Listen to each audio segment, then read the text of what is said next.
Friends, অনেক সময়তেই আমাদের শারীরিক সমস্যা নিয়ে যখন চিকিৎসকের কাছে যাই তখন চিকিৎসক মনে করলে আমাদের ইউরিন টেস্ট বা প্রস্রাব পরীক্ষা করতে দেন। সেই প্রস্রাব পরীক্ষার মাধ্যমে চিকিৎসক নির্ণয় করতে পারেন যে আমাদের শরীরে কোনো সমস্যার সৃষ্টি হয়েছে কিনা বা আমাদের শরীরে কোনো রোগ বাসা বেঁধেছে কিনা। কিন্তু আপনি জানেন কি যে অনেক সময়তেই এই ইউরিন বা প্রস্রাবের রং, গন্ধ বা বর্ণ দেখে আপনিও কিছুটা অনুমান করতে পারবেন যে আপনার শরীরের কি পরিস্থিতি বা আপনার শরীরে কোনো রোগ বাসা বেঁধেছে কিনা বা আপনার শরীরে কোনো সমস্যার সৃষ্টি হয়েছে কিনা। নমস্কার, আমি কৃষ্ণার্জুন মুখার্জি আর আপনারা দেখছেন আপনাদের ইউটিউব চ্যানেল হেলথক্রিপশন। আজকের ভিডিওতে আপনাদের সাথে এমন কিছু সিমটম নিয়ে আলোচনা করব যে সিমটমগুলি আপনার ইউরিনের মধ্যে বা প্রস্রাবের মধ্যে প্রকট হয়, যেগুলি দেখে কোনো টেস্ট ছাড়া আপনি অনায়াসে অনুমান করতে পারবেন আপনার স্বাস্থ্যের পরিস্থিতি কি রয়েছে। তো চলুন ভিডিওটি শেষ পর্যন্ত খুব মনোযোগ সহকারে দেখুন এবং সেই সমস্ত সিমটমগুলির বিষয়ে খুঁটিনাটি জেনে নেন।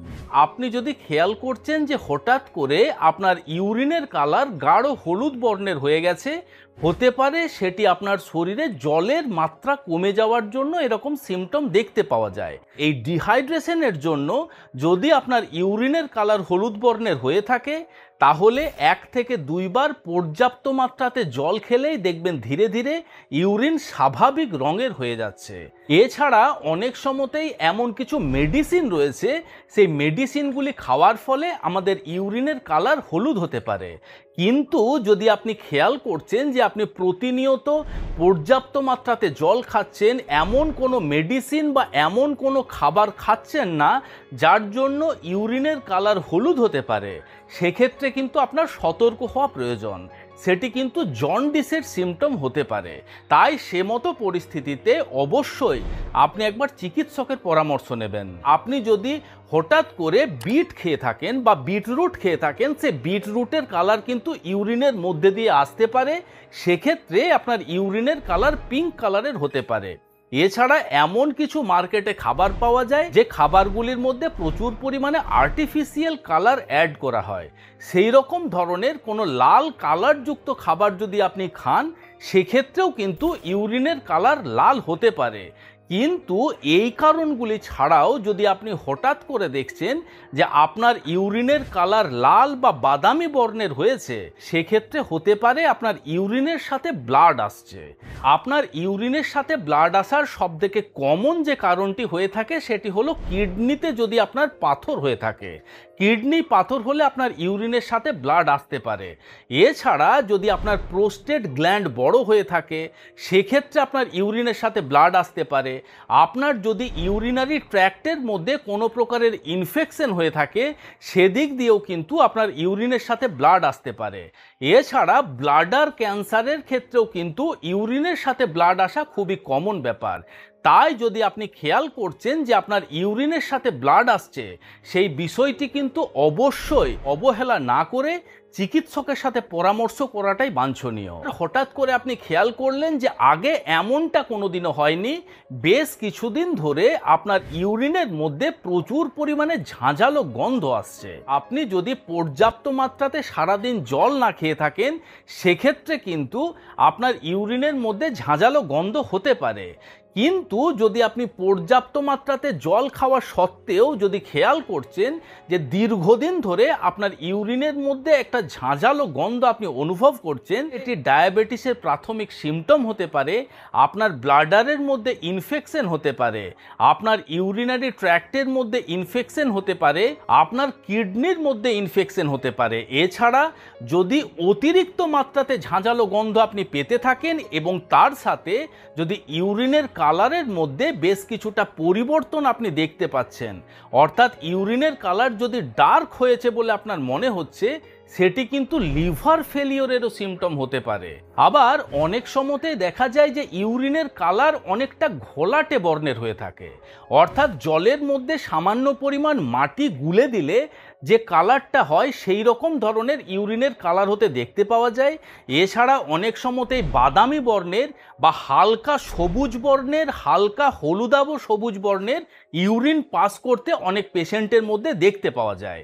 দেখুন, এই সমস্ত সিমটমগুলির সাথে যদি ইউরিন পাস করার সময়তে বা প্রস্রাব ত্যাগ করার সময়তে আপনার ইউরিনের মধ্যে প্রচুর পরিমাণে জ্বালা অনুভব করছেন, সেটি কিন্তু ইউরিনারি ট্র্যাক্ট ইনফেকশনের লক্ষণ হতে পারে। ঘন ঘন পিপাসা বোধ এবং ঘন ঘন ইউরিন পাস করা, বিশেষ করে রাত্রিবেলা বিছানায় শুতে যাওয়ার পরে যদি দেখেন বারবার করে আপনার গলা শুকিয়ে যাচ্ছে, বারবার করে আপনাকে ইউরিন পাস করতে হচ্ছে এবং টয়লেটে যাওয়ার জন্য রাত্রিবেলা আপনার ঘুম ভেঙে যাচ্ছে, এই সিমটমটিও কিন্তু প্রিডায়াবেটিস বা ডায়াবেটিসের সিমটম হতে পারে। তাই মতো পরিস্থিতিতে যত তাড়াতাড়ি সম্ভব আপনার ব্লাডের সুগার টেস্ট করিয়ে নিন এবং আপনার চিকিৎসকের সাথে পরামর্শ করুন।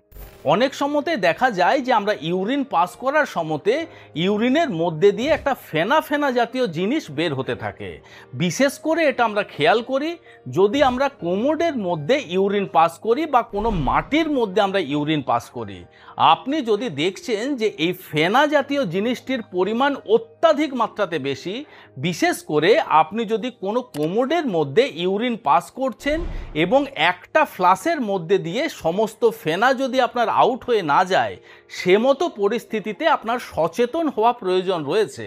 তার কারণ যদি আপনার ইউরিনের মধ্যে দিয়ে অত্যাধিক মাত্রাতে ফেনা আসতে থাকে, যেটিকে মেডিকেল সায়েন্সের ভাষাতে বলা হয় ফোমি ইউরিন, এই ফোমি ইউরিন যদি আপনার হতে থাকে, এটি কিন্তু হতে পারে আপনার ইউরিনের মধ্যে দিয়ে প্রোটিন লিক হচ্ছে। ইউরিনের মধ্যে দিয়ে প্রোটিন লিক হওয়া আপনার কিডনির সমস্যার খুব বড় একটা লক্ষণ হতে পারে। তাই মতো পরিস্থিতিতে আপনি অবশ্যই আপনার চিকিৎসকের সাথে পরামর্শ করুন। যদি ইউরিন পাস করার সময়তে আপনাকে জোর প্রেসার দিয়ে ইউরিন পাস করতে হয় বা ইউরিনের ফ্লো স্বাভাবিকের থেকে যদি পাতলা হয়ে থাকে, সে মতো পরিস্থিতিতে আপনার সতর্ক হওয়া প্রয়োজন।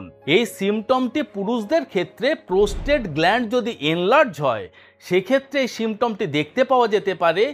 ইউরিন ব্লাডারের মধ্যে যদি ক্যান্সারের সমস্যা সৃষ্টি হয়ে থাকে, সেক্ষেত্রে এই সমস্যাটি দেখতে পাওয়া যেতে পারে। এছাড়া কিডনি স্টোন যদি আপনার ইউরিন পাইপের মধ্যে এসে আটকে যায়, সেক্ষেত্রে এরকম ধরনের সমস্যা দেখতে পাওয়া যেতে পারে। বা যদি আপনার ইউরিন ব্লাডারের মুখের মধ্যে বা ইউরিন পাইপের মধ্যে কোনো প্রকারের কোনো টিউমার হয়ে থাকে, সেক্ষেত্রেও কিন্তু এরকম ধরনের সমস্যা দেখতে পাওয়া যেতে পারে। আশা করি ভিডিওটি আপনাদের ভালো লেগেছে, ইনফরমেটিভ লেগেছে। যদি ভালো লেগে থাকে তাহলে অবশ্যই ভিডিওটিকে লাইক করবেন। এখনও পর্যন্ত যদি আমাদের হেলথক্রিপশন ইউটিউব চ্যানেল আপনারা সাবস্ক্রাইব না করে থাকেন বন্ধুরা, তাহলে অবশ্যই চ্যানেলটিকে সাবস্ক্রাইব করে পাশে থাকার অনুরোধ রইল। খুব শীঘ্রই দেখা হচ্ছে এই রকম ধরনেরই একটি ইনফরমেটিভ এবং ইন্টারেস্টিং ভিডিওর সাথে। ততক্ষণ নিজেদের খেয়াল রাখবেন।